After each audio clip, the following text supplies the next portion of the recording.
गया। अभय जी हमारे साथ जुड़ चुके हैं, सुधांशु जी, और आप जितनी बातें यहाँ पर कह रहे थे, शुरुआत जो है मुस्लिम लीग से अभय जी, इसलिए क्योंकि उन्होंने कहा कॉन्फिडेंट तो राहुल गांधी पहले भी बड़ा नजर आए हैं। वो अपनी बाहों को चढ़ाकर, स्लीव्स को चढ़ाकर पहले भी खूब बयान देते थे, तो ये 2024 के कॉन्फिडेंस को लेकर वो बहुत ज्यादा उत्साहित नहीं है। पहली दूसरी ये बात, क्योंकि अब मैं चाहती हूँ आप अपनी सारी बातें रखें, कनेक्ट नहीं हो पाए थे हम। दूसरा, चीन को लेकर जो राहुल गांधी ने कहा है, सुधांशु जी बहुत क्लियरली आपसे पूछ रहे हैं कि आप किस पर भरोसा करते हैं। चीन कह रहा है भारत हमारे इलाके में घुस आया है, हिंदुस्तान की सेना कह रही है कि चीन को हमने खदेड़ दिया है। आपके पास प्रूफ क्या है कि चीन ने हमारी जमीन पर कब्जा किया है? बताइए ना, कौन आपके संपर्क में है? देखिए, सिलसिलेवार में बेनकाब करता हूं। मैं सुन तो नहीं पाया सुधांशु जी ने क्या कहा, मगर मुस्लिम लीग के संदर्भ से मैं प्रारंभ करता हूं। ठीक है सर। शर्मनाक बात है, वो मुस्लिम लीग जिसने पाकिस्तान का प्रस्ताव पढ़ा, उस मुस्लिम लीग के साथ भी भारतीय जनता पार्टी के विचार के बुनियाद के पत्थर उस समय खड़े थे, आजादी के पहले और आजादी के बाद। इस मुस्लिम लीग, जो नई मुस्लिम लीग बनी, जिसको सुधांशु त्रिवेदी जी बड़ा कंस्टिट्यूएंट असेंबली में अंसारी जी की बात कर रहे हैं, उस पर भी मैं खुलासा करता हूं।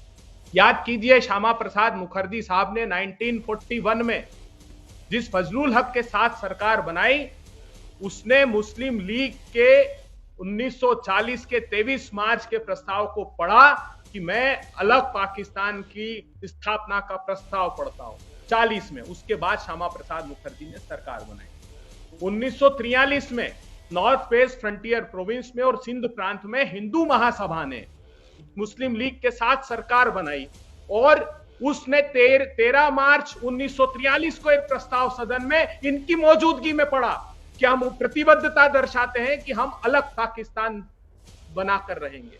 अब आगे बढ़िए, यहां तक बात नहीं थमती। अटल बिहारी वाजपेयी 20 फरवरी 1999 मीनारे पाकिस्तान गए। क्या मीनारे पाकिस्तान? वो मीनारे पाकिस्तान जहां 23 मार्च 1940 में अलग पाकिस्तान का प्रस्ताव पड़ा। पाकिस्तान के पत्रकारों ने कहा, अटल जी, हिंदुस्तान में तो इस पर बड़ा बवाल हो जाएगा। उन्होंने कहा रिकॉर्ड पर कि मैं इसकी चिंता नहीं करता, मैं पाकिस्तान के लोगों को यह संदेश देना चाहता हूं कि हम है कि इसलिए यहां पर आए। जिन्ना की मजार पर भारतीय जनता पार्टी के पुरोधा आडवाणी जी गए और उन्हें धर्मनिरपेक्ष कहकर उन पर माल्यार्पित किया।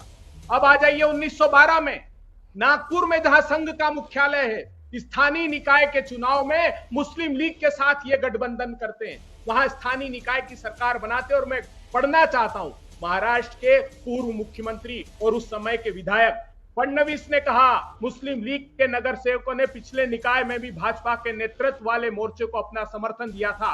शहर के 2 विधानसभा क्षेत्रों नागपुर और मध्य नागपुर पश्चिम में मुस्लिम वोट एक निर्णायक कारक हो सकता है। ये ऑफिशियली स्टेटमेंट दिया जो सारे समाचार पत्रों में प्रकाशित हुआ।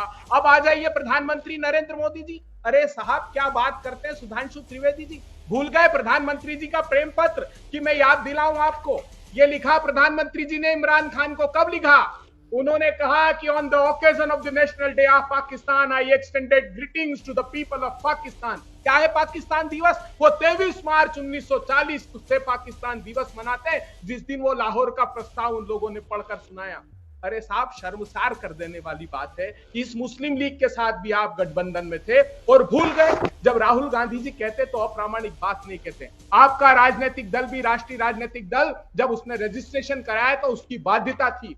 क्या लिख रहा है इलेक्शन कमीशन ऑफ इंडिया? जब आप पार्टी का रजिस्ट्रेशन कराते हैं तो कहते हैं कि अनिवार्य रूप से जो 29A सेक्शन के तहत आप रजिस्ट्रेशन कराएंगे, उसमें आपको लिखना पड़ेगा the principle of socialism, secularism and democracy and would uphold the sovereignty, unity and integrity of India. The above mandatory provision must be included in the text of the party constitution. वो कहते हैं कि राजनीतिक दलों के संविधान में भी धर्मनिरपेक्षता शब्द अगर नहीं होगा तो हम मान्यता नहीं देंगे। इसी आधार पर राहुल गांधी जी ने कहा। तो आप मुस्लिम लीग के साथ सरकार बनाए तो चलता है। बात रही चीन की, तो एक बात बता दूं सुधांशु त्रिवेदी जी, 6 अगस्त को डिफेंस मिनिस्ट्री ने अपने दस्तावेजी प्रमाण में वेबसाइट पर डाला था, जिसे उसी दिन हटा लिया गया। राहुल गांधी जी ने ट्वीट किया था कि यूनिलैटरली चीन ने स्टेटस को चेंज किया है। आप कोनचेक स्टेनजी जो लद्दाख के मंत्री हैं उनको सुन लीजिए, उनके ट्विटर हैंडल पर जाइए। उन्होंने कहा 50 वर्ष से जो पोस्ट हमारे पास थी पेट्रोलिंग पॉइंट 16